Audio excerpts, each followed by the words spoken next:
Allahu Akbar.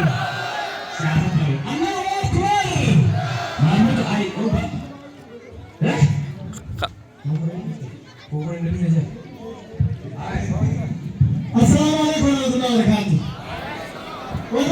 Assalamualaikum warahmatullahi wabarakatuh.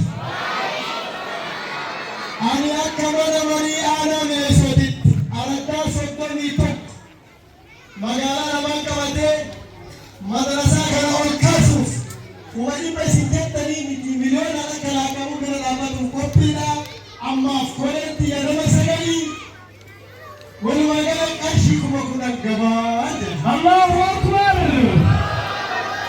Alhamdulillah. Kuma benar kan dia berkat. Kuma berkat dia berkat. Nanti kuma awak ni hemat is. Kuma benar masih ada sih. Syekh Sulaiman kuma benar. Muhammad ini juga berupa polis kuma benar. Allahu Akbar. Sama ditawarkan dia yang Allah. Dah kau aja. Hai. Baik tiga peter urusan. Abu Bakar beli buah. Sebenarnya apa tu? Aku beli belanja dia ada santi. Itu buat. Boleh ni? Allahu Akbar.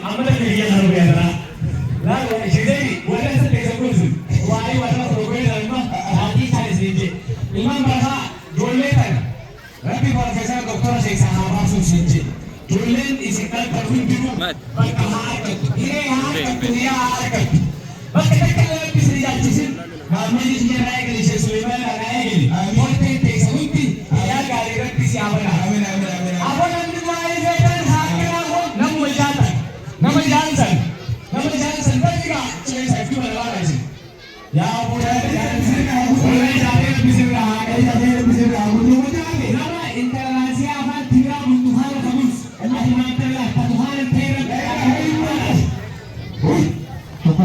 Allah Akbar Syam mohon ya mereka jauh Sud, koi. Wah.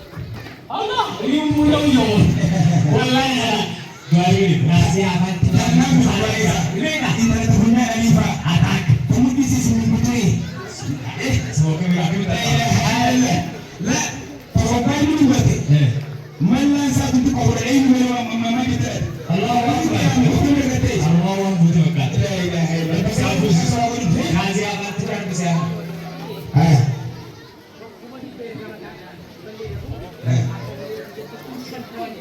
Allah